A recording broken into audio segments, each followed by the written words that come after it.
안녕하세요. 아마존이 데이터 레이크를 통해 데이터 중심 회사가 된 사례를 공유드리는 세션입니다. 저는 AWS에서 애널리틱스 사업 개발을 담당하고 있는 김윤건이라고 합니다.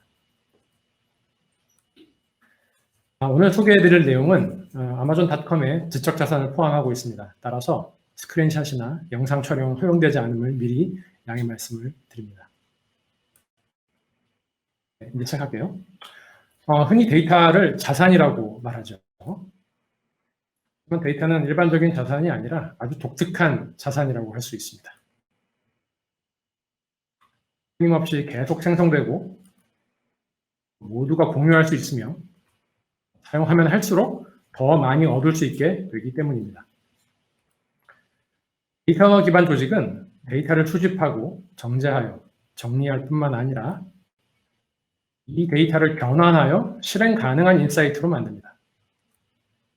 그리고 인사이트를 실행으로 연결하는 문화를 가지고 있죠. 이는 실행을 통해서만 비즈니스 결과를 얻을 수 있기 때문입니다. 이런 데이터 중심 조직이 되기 위한 핵심 요인은 크게 두 가지가 있습니다.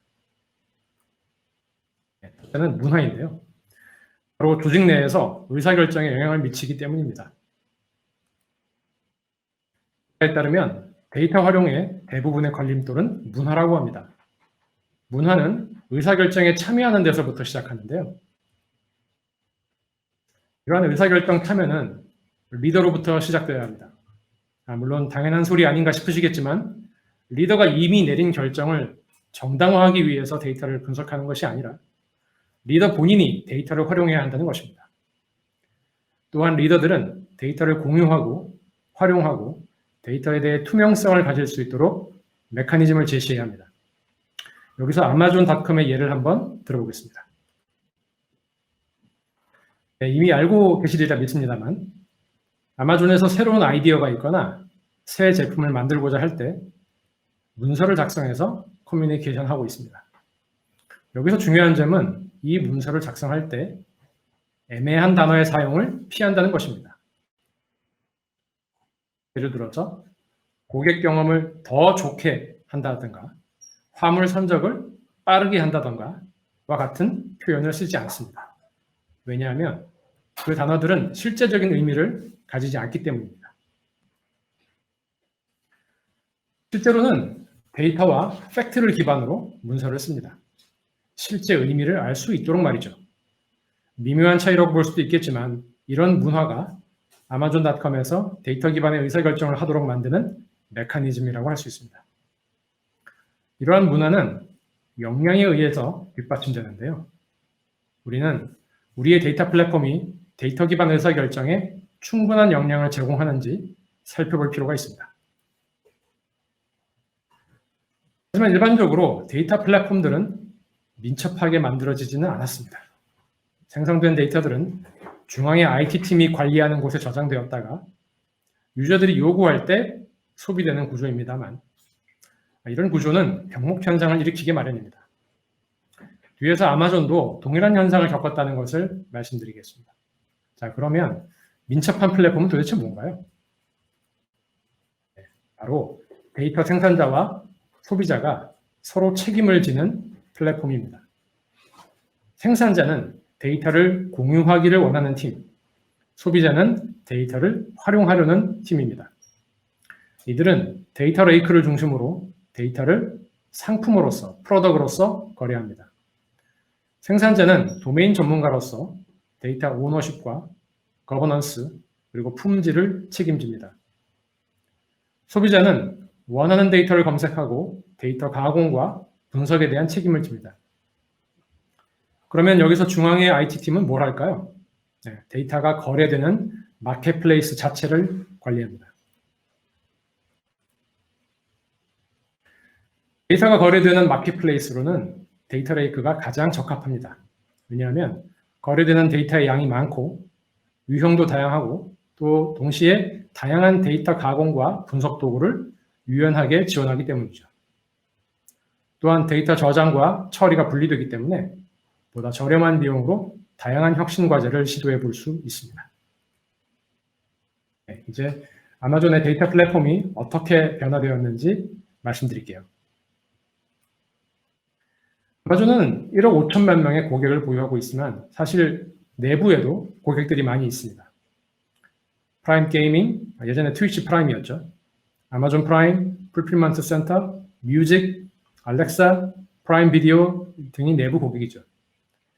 아마존 내부의 이 고객들은 엄청난 양의 데이터를 만들어낼 뿐만 아니라 데이터를 이용해서 각자의 고객들에게 더 나은 서비스를 제공하려고 합니다. 과거에 이것을 데이터 웨어하우스를 통해 지원하고 있었습니다. 아마존의 과거 데이터 웨어하우스 구조입니다. 앞서 말씀드린 것처럼 중앙의 IT 조직에서 데이터를 관리하고 처리하는 이러한 방식은 많은 문제를 일으켰습니다. 여기에서 아마존이 얼마나 많은 데이터를 처리하고 있었는지 먼저 한번 살펴보겠습니다.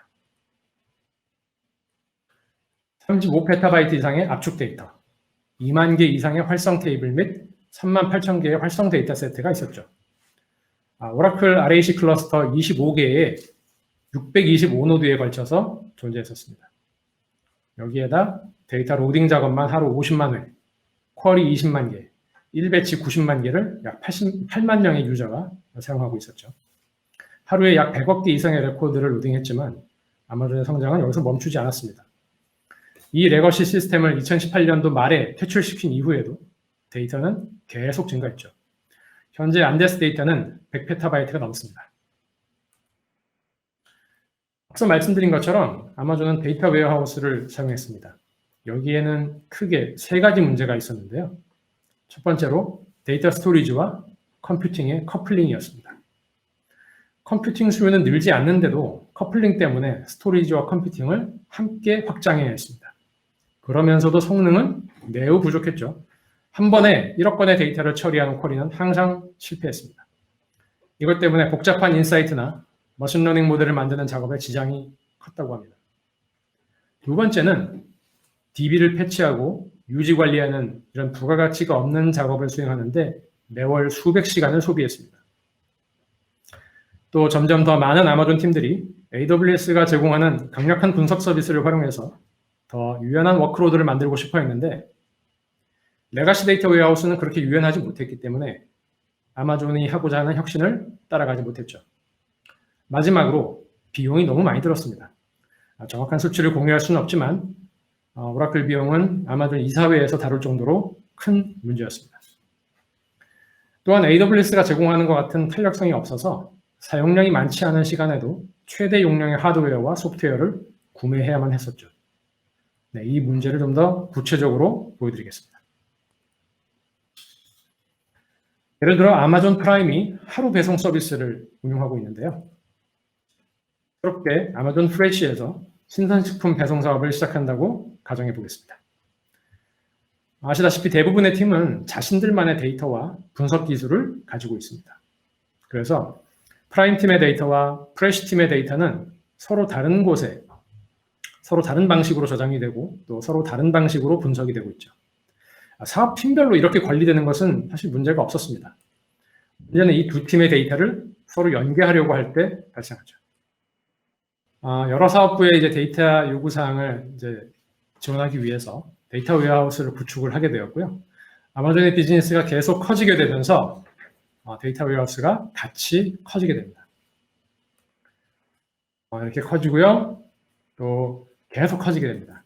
아까 말씀드린 것처럼 아마존의 비즈니스는 계속해서 성장해 왔기 때문에 데이터 웨어하우스도 같이 성장했던 거죠. 그리고 더 커져서 마침내는 데이터 웨어하우스가 감당할 수 없는 수준까지 커지게 됩니다. 여기에서 아마존의 결정은 데이터 웨어하우스를 분할하는 것이었습니다. 소위 로지컬 데이터 웨어하우스라고 하는 것이죠. 그런데 데이터 웨어하우스가 데이터가 점점 커지다 보니 이럴 바엔 각자 팀마다 데이터 웨어하우스가 필요하다고 생각하게 됐습니다. 그래서 이렇게 각자 구축을 하게 되고요. 하지만 그 데이터 웨어하우스도 최대치에 다다르게 되었고요. 다시 다른 부서의 데이터를 또 필요로 하게 됩니다. 이 모습은 처음에 DW가 없을 때와 마찬가지 상황이 된 거라고 볼 수 있죠. 이제 기존의 데이터 웨어하우스 처리 방식으로는 한계가 왔습니다. 하드웨어적으로도 한계가 왔고 비용적으로도 한계, 지원하는 IT 조직도 한계가 왔습니다. 이 한계 상황을 해소하기 위해서 시작한 프로세스가 바로 안데스입니다. 전사 데이터 공유와 활용을 위한 데이터 레이크를 구축한 것이죠. 많은 분들이 데이터 레이크는 데이터를 담아두는 곳이라고만 생각하시기 때문에 데이터 레이크를 대수롭지 않게 생각하시는 경우가 많습니다. 그래서 실제 데이터 레이크 구축에서 발생하는 이슈들을 몇 가지 간단하게 말씀드리고자 합니다. 일반적인 데이터 레이크의 모습입니다. 다양한 종류의 데이터가 데이터 레이크에 저장되고 배치 작업과 스트리밍 작업, BI 작업과 데이터 모델링 작업들이 여기에서 이루어지게 됩니다. 먼저 데이터 레이크는 데이터베이스와 다르게 운영을 시작하면 점점 더 많은 파일들이 생성되게 됩니다. 하지만 수십만 또 수백만 개의 작은 파일들을 다루는 것은 I/O 처리량의 제한 때문에 성능을 저하시킬 수가 있죠. 다음 문제를 볼까요? 데이터 레이크에 저장된 데이터를 처리를 하기 위해서 스파크를 많이 사용합니다. 스파크로 만든 ETL 작업이 실패하면 데이터가 부분적으로만 write 될 수 있고요. 이것은 최종적으로 데이터의 품질 문제로 연결될 수가 있습니다. 예를 들어 데이터 사이언티스트가 데이터 정제 작업을 처음부터 다시 하느라 중요한 시간을 낭비할 수도 있습니다. 또 보통 파이프라인을 개발할 때 서로 다른 기술을 이용해서 배치와 스트리밍을 분리 구성하게 됩니다. 람다 아키텍처라고 하죠. 예를 들어 현재까지의 광고 클릭 현황을 분석한다라고 해보겠습니다. 배치로 수집된 어제까지의 모든 클릭 데이터에 오늘 0시부터 지금까지의 스트리밍 데이터가 필요합니다. 이러한 아키텍처는 유지 보수를 어렵게 하기도 하고 또 데이터를 읽고 쓰는데 일관성을 유지하기가 어려울 수 있습니다. 예를 들어서 스트리밍 파일을 모아야 하는데 읽기 작업 중에 새로운 스트리밍 데이터가 들어온다면 나중에 데이터를 읽을 때 일관성을 해칠 수도 있습니다. 또한 스냅샷처럼 사이즈가 큰 파일을 읽기 시작하면 다른 사용자의 읽기 성능에 영향을 줄 수 있습니다. 여러 사용자가 동시에 하나의 테이블을 쓰기 작업할 때도 문제가 생길 수 있죠. 데이터 분석가들을 화나게 만드는 방법이 있습니다. 소스 데이터의 스키마를 예고 없이 바꾸는 거죠. 또 다른 문제는 데이터 품질의 일관성이 사라질 수 있다는 것입니다. 하지만 사실 스키마는 계속 변할 수 있기 때문에 새로운 스키마가 자동으로 적용되거나 아니면 예전 스키마로 되돌린다거나 하는 기능이 필요하게 됩니다. 개인정보 보호의 트렌드가 강해짐에 따라서 데이터 레이크에 저장된 데이터에 대해 수정 또는 삭제가 필요한 경우가 있습니다. 하지만 데이터 레이크 파일에서 특정 데이터를 수정할 수 있는 방법은 없습니다. 앞서 아마존 사례에서 보셨듯이 중앙의 데이터팀은 자기들이 쓸 데이터가 아닌 걸 만들기 위해서 자기들이 전문이 아닌 도메인 데이터를 가공해야 하는 상황이 만들어집니다. 이에 따라서 비효율적인 커뮤니케이션과 시간 소모가 이어지고 데이터팀의 업무는 점점 병목 현상이 생기게 됩니다. 또 다른 문제는 데이터 생산자와 소비자 사이에 데이터가 거래되는 마켓플레이스로서 데이터 레이크가 사용이 되지만 사실 많은 데이터가 저장되다 보니 각 부서들은 데이터가 어디에 있는지 찾지 못하게 됩니다. 데이터를 찾아내기 위해서 많은 시간과 비용을 들이지만 찾고 나서도 그 데이터에 대한 완벽한 이해를 할 수가 없습니다. 또한 데이터 품질에 대한 신뢰도 할 수가 없죠. 여기에서 만약에 데이터가 제품이라면 누가 그런 제품을 살까요? 아무도 안 사겠죠. 이것은 데이터가 거래되기가 힘든 상황을 초래하게 됩니다. 여기에 대한 해결책은 데이터 레이크에서 메타데이터를 관리하는 것입니다. 데이터 레이크가 잘 구축되고 활성화되기 위해서는 데이터 생산자와 소비자들이 데이터 처리 기술에 보다 익숙해질 필요가 있습니다. 다만 그렇게 되기 위해서는 모두가 이해할 수 있는 언어로 그 데이터를 설명하고 그 메타데이터를 관리할 필요가 있습니다.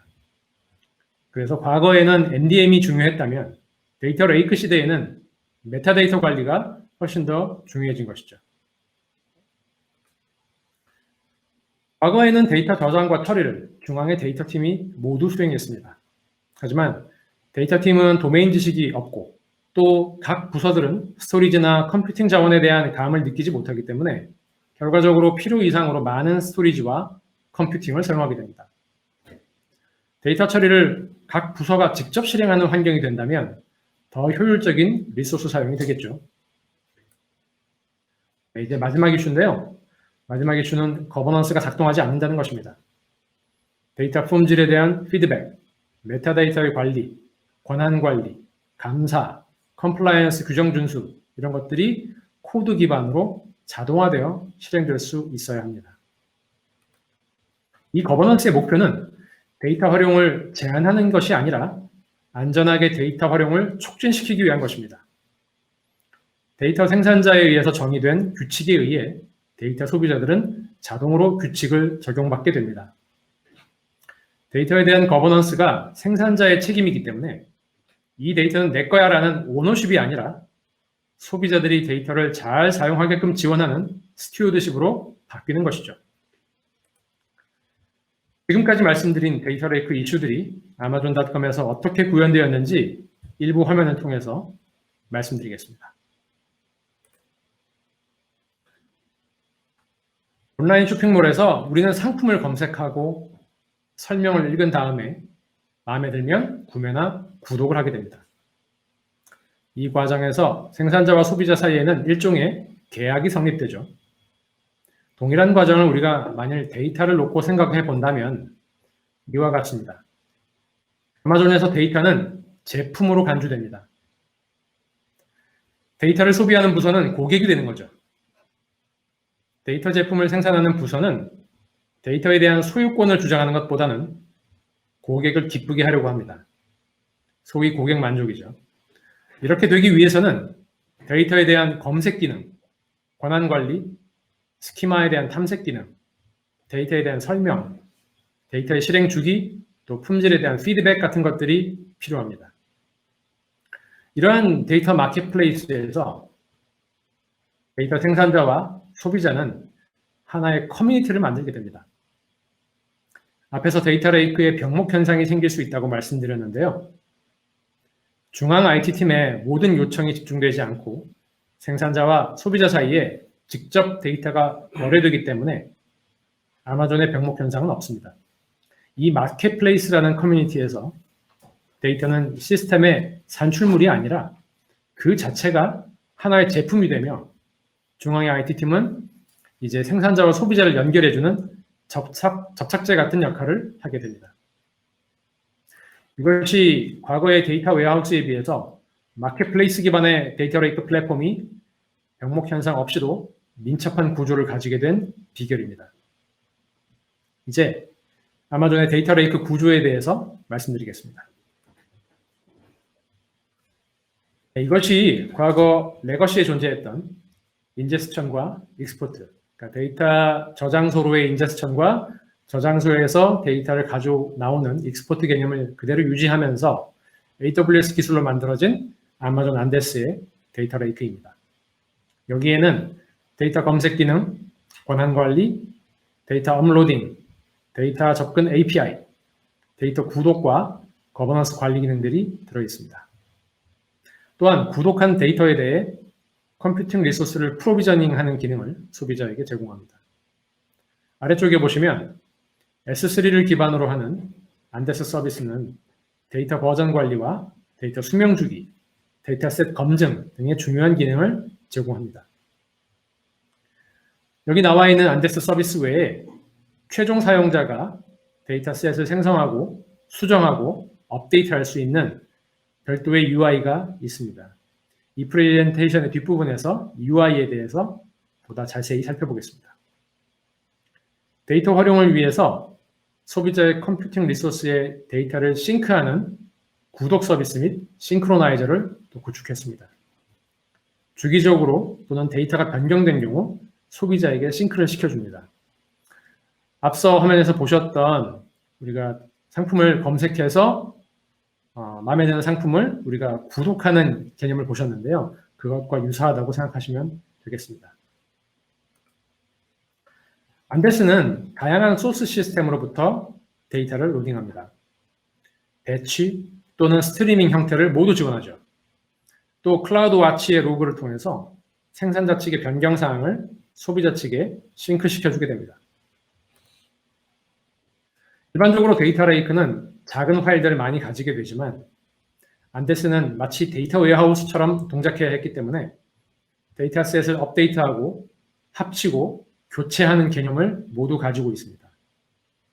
이를 통해서 사용자들이 데이터셋을 마치 테이블인 것처럼 다룰 수 있게 해줍니다.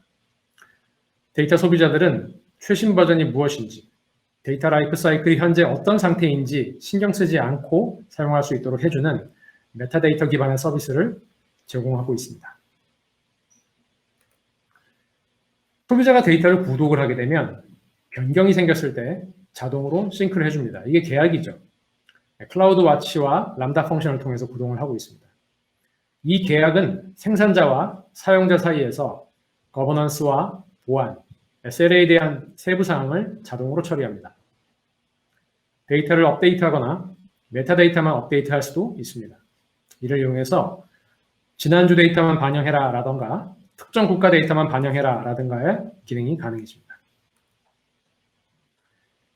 데이터 소비자들은 컴퓨팅 플랫폼으로서 아마존 EMR도 사용할 수 있고 보다 배우기 쉬운 레드시프트도 쓸 수 있습니다.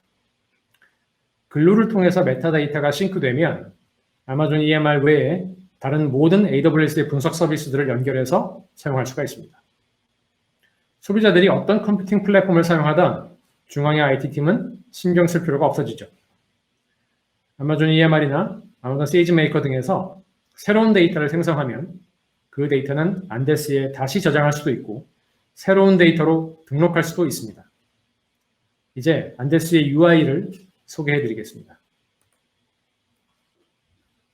안데스의 UI는 훗이라고 불립니다. 훗은 영어로 부엉이 또 올빼미라고 하는데요. 서양권에서는 지혜의 상징이라고 합니다. 그래서 훗이라는 이름을 쓰고 있고요. 검색창에서 레미디라고 하는 특정 키워드를 한번 검색해 본 결과입니다. 이 키워드는 테이블명 또는 컬럼명 그리고 디스크립션에서 검색을 실행하고 그 결과를 보여주게 됩니다. 검색된 결과의 특정 데이터셋을 클릭하면 자세한 메타데이터를 볼 수 있습니다. 설명이나 스케줄, 마지막 로딩 시간, 현재 버전 등을 볼 수 있죠. 메타데이터는 데이터 생산자가 직접 관리합니다.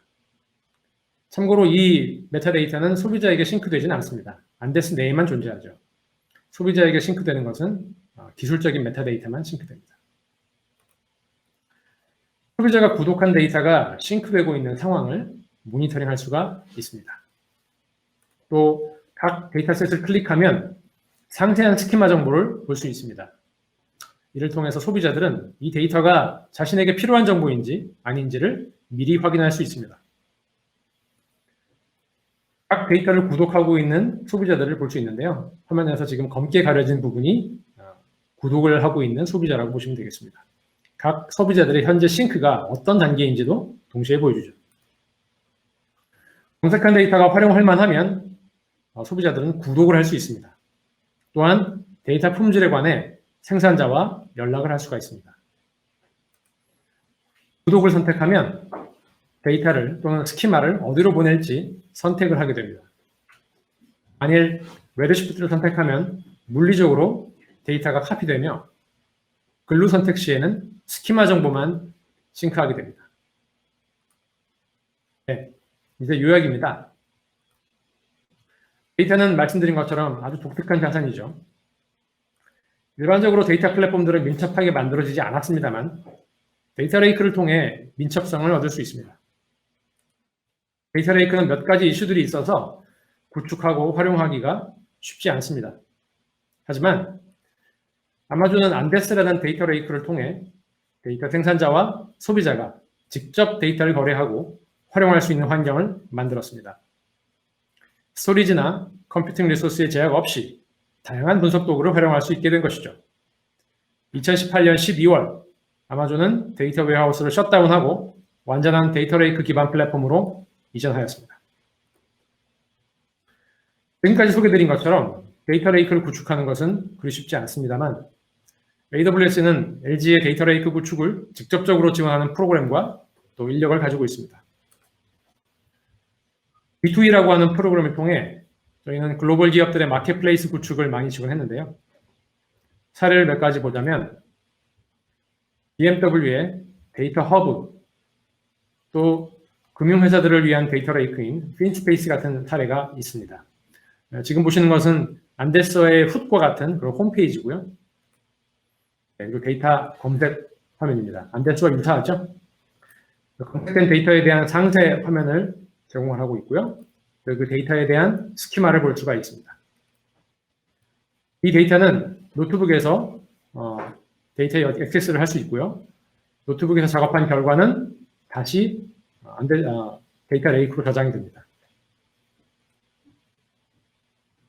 네, 이상으로 제 세션을 마치면서 궁금하신 점들이 있으시면 나중에 클라우드 팀이나 AWS 직접 연결을 해주셔도 좋을 것 같습니다. 네, 감사합니다.